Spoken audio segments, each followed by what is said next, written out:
बहू और ताबीज। सुप्रिया का रोज किसी न किसी बात पर अपनी बहू तारा से झगड़ा होता ही रहता। दोनों स्वभाव से जिद्दी और अड़ियल थे। दोनों में से कोई भी एक दूसरे के आगे झुकना नहीं चाहता था। फिर एक दिन, तारा कहाँ मर गई थी तू अभी तक? सुबह से शाम हो गई, घर में इतना काम पड़ा है, ये सब छोड़कर कहाँ मौज मस्ती करने गई थी? आपके घर के सारे काम करने का मैंने ठेका नहीं ले रखा। आप भी तो अपने दोस्तों के साथ किटी पार्टी करने जाती हैं, तब तो मैं आपको नहीं टोकती। अरे मैं तेरी सास हूँ, तू मेरी सास नहीं है। सास है तो क्या मुझे चैन की सांस नहीं लेने देंगी आप? बहुत जबान चलने लगी है तेरी आजकल। आने दे मेरे बेटे को घर पर, फिर देख तेरी कैसे क्लास लगवाती हूँ। आपके पास और काम ही क्या है? बाहर पड़ोसियों से मेरी बुराई करना और घर में पति से। हाँ तो अब तेरे काम भी तो ऐसे ही होते हैं ना। तारीफ के लायक कोई भी काम किया है तूने आज तक? बस जुबान चलवा लो, कैंची से भी तेज चलती रहती है। सिर्फ जुबान ही नहीं, हाथ पैर भी चलते हैं, जिनकी वजह से आपको घर में इतनी सफाई देखने को मिलती है। वरना आपको तो अपनी किटी पार्टियों से फुर्सत नहीं मिलती। तो कहना क्या चाहती है? घर का क्या सारा काम तू खुद अकेले करती है? तो और क्या नौकरानी करती है? इसी तरह तारा और सुप्रिया में आए दिन लड़ाई होती। दोनों के दिन की शुरुआत ही एक दूसरे से लड़कर शुरू होती और लड़कर ही खत्म होती, मानो ये अब उनकी दिनचर्या का हिस्सा बन चुकी हो। शाम को तारा का पति वैभव घर आता है। वैभव को देखते ही उसकी माँ सुप्रिया उसके पास आती है और कहती है, बेटा वैभव, अच्छा हुआ जो तू आज जल्दी घर आ गया। देख ना तेरी बीवी सुबह से मुझसे लड़ी जा रही है। माँ की बातें सुनकर वैभव तारा को जोर जोर से आवाजें देने लगता है। क्या हुआ जी, इतना चीख क्यों रहे हो? तारा, तुमने आज फिर माँ से लड़ाई की? अरे लड़ाई मैंने नहीं की, शुरुआत पहले इन्होंने की थी। समझा दीजिए अपनी माँ को। मुझे कहीं भी आते जाते टाइम टोकी नहीं, वरना मैं अपना सामान बांधकर मायके चली जाऊंगी। इतना कहकर तारा वहां से चली जाती है। ये सब क्या चल रहा है माँ? किसी दिन मैं आप लोगों के चक्कर में जरूर पागल हो जाऊंगा। आप लोग कभी प्यार से क्यों नहीं रहते? अरे वो हमेशा मेरी बातों का उल्टा जवाब देती है बेटा। अब तू ही बता मैं क्या करूं? तो आप उसे ताने मारती ही क्यों है माँ? वाह बेटा वाह, तुझे मेरे ताने दिखते हैं, उसका बात करने का तरीका नहीं दिखता। देखा नहीं वो किस तरह से बात करती है मुझसे। मुझे माफ कीजिए माँ, मुझे आप दोनों के बीच में पड़ना ही नहीं है। आप दोनों ही एक जैसे हो। इतना कहकर वैभव वहां से चला जाता है। वैभव के जाने के बाद सुप्रिया सोच में पड़ जाती है।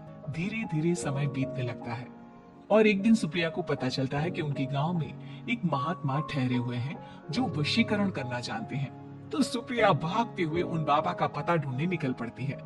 इस बात की खबर जैसे ही तारा को चलती है, वो भी उस बाबा की खोज में निकल पड़ती है। अगले दिन सुबह, आज तारा और सुप्रिया दोनों ही बहुत अच्छे मूड में होती है। ना सुप्रिया तारा को देखकर कोई ताना मारती है, ना तारा अपनी सास से बेवजह उलझती है। दोनों मिल बांट कर रसोई में काम करती है। भाई तारा, जरा मुझे वो चाय पत्ती पकड़ाना। ये लीजिए माँ जी, क्या आप मेरे लिए भी चाय बना देंगी? अरे हाँ हाँ, क्यों नहीं। इसी तरह दिन बीतते हैं और दोनों का रिश्ता भी निखरने लगता है। ऐसे ही देखते 3 महीने बीत जाते हैं। आजकल ये मैं क्या देख रहा हूँ? अचानक आप दोनों के बीच इतना प्यार कैसे हो गया? एक दिन था जब कभी माँ आप तारा को ताने देते देते नहीं थकती थी, और तारा तुम पहले तो कितना उलझती थी माँ से, तो अब ये अचानक क्या हो गया आप दोनों को? अरे यह सब तो एक बाबा का कमाल है, जिसने मुझे यह ताबीज दिया था। सुप्रिया के हाथ में बंधा ताबीज देखकर तारा चौंक जाती है। ये ताबीज तो उस बाबा ने मुझे भी दिया था, आपको अपने वश में करने के लिए।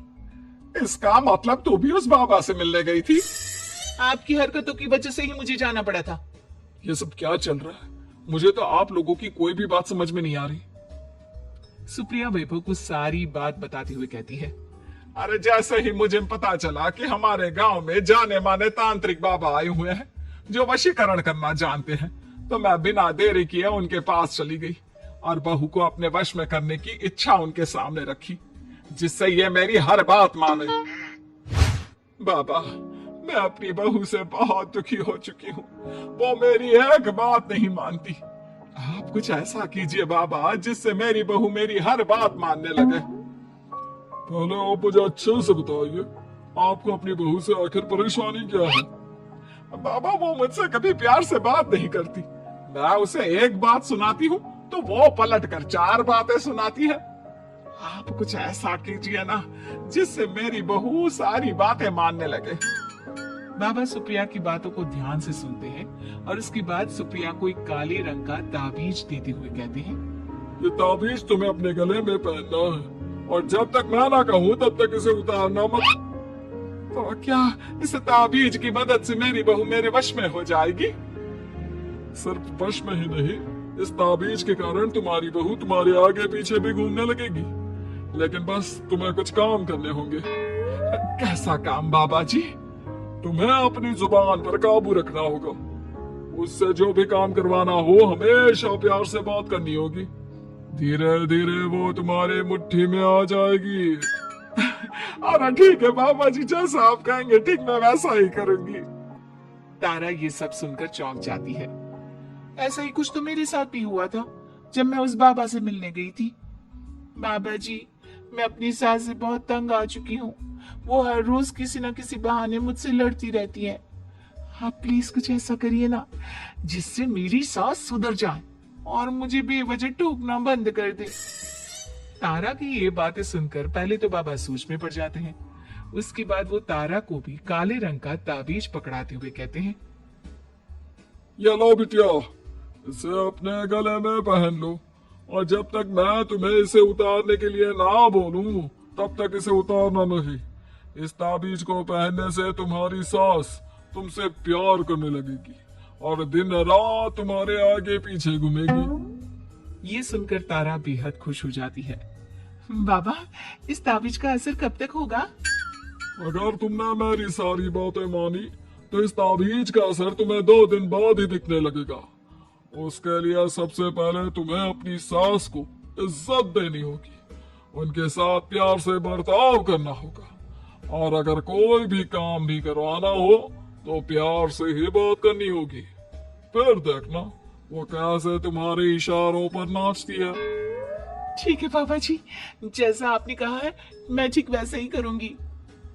इसका मतलब उस बाबा ने हम दोनों को एक जैसे ताबीज देकर पागल बना दिया। जरूर कोई ढोंगी बाबा होगा। इतने में ही बाबा भी उनके घर पहुंच जाते हैं और मुस्कुराते हुए उनकी ओर आते हैं और उनसे उनके हालचाल पूछते हुए कहते हैं, ताबीज का असर हुआ या नहीं? बाबा जी, आपने हमें एक ही जैसा ताबीज देकर पागल बनाया है। ऐसा कैसे? ताबीज ने अपना काम तो पूरा ही किया है।